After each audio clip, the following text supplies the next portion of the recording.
I'm gonna have to drive out my ATI damper crank pulley, and I found this trick to be super useful if you don't have the M18 by 1.5 attachment. Specifically, ATI damper does recommend only using their installer and puller kit that does have that attachment, but if you use any other kind, it is not gonna have it, and it is a special order. On the crank itself, it does say do not use a 3-jaw puller. Kits like these that have a flange plate like this one or that one can be used. Because if you do use a 3-jaw puller, you can warp or damage the outer shell and it will void the warranty. This kit that's manufactured by Snap-on has a centering adapter that is wide enough to cover the entire hole and not touch the threads. And this one that's manufactured by Harbor Freight is much more narrow and it goes right through the hole, smacking right to the threads. So if we don't have the correct size center adapter, well, what else could we use to cover that hole and not interfere with the inner hub of this pulley?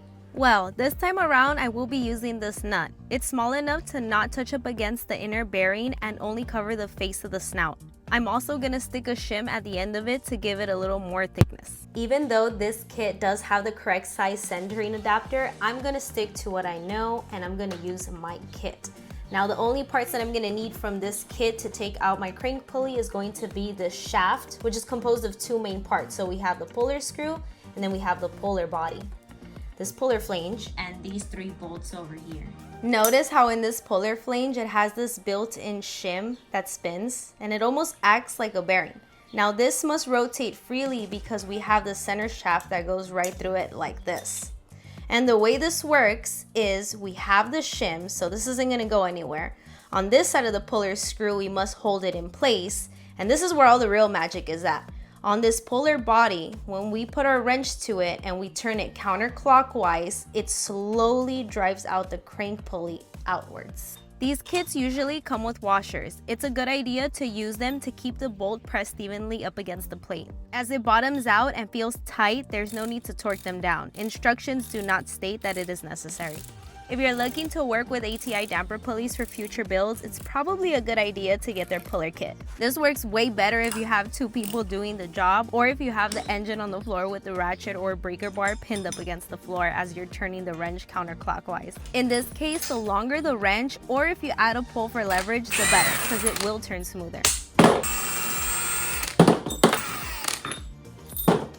I removed the hardware and separated the outer shell from the hub and inspected the threads. I added some WD-40 and cleaned out each hole with a bristle brush.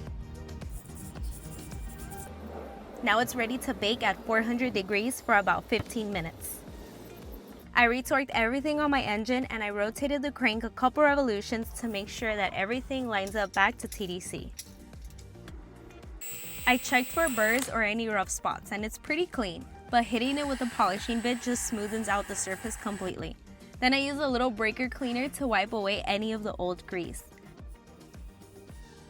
Then I install my lower timing belt cover. It is highly recommended to use anti-seize on the snout, so I dabbed the sides of copper all over and under. My hub is now nice and hot. I put a chunk of wood and plowed it just to center it evenly. Then I installed the heavy-duty ARP bolts and lightly triggered my impact all the way till the hub sat completely against the trigger wheel.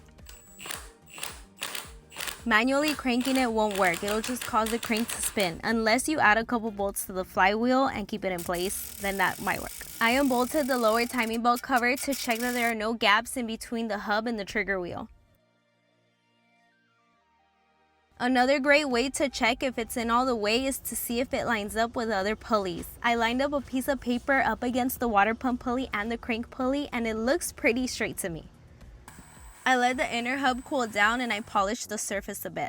Everything must line up, so when the line on the crank trigger wheel and the dot on the block are straight and they are aligned, when you install the inner hub, it will be all aligned to top dead center. There is a tiny dot at the right of the hub that will line up to the dot labeled offset hole on the outer shell. At the top outer part of the pulley, you will see TDC, and it lines up with the 0 on the lower timing belt cover, which signifies cylinder 1 is at top dead center. I cleaned up all my hardware. I added some blue Loctite to all of the threads. I installed the T40 flathead screws first, then I finished with the 3/8 12 points. And there we have it. An installed ATI damper crank pulley on a 2JZ GTE VVTi engine.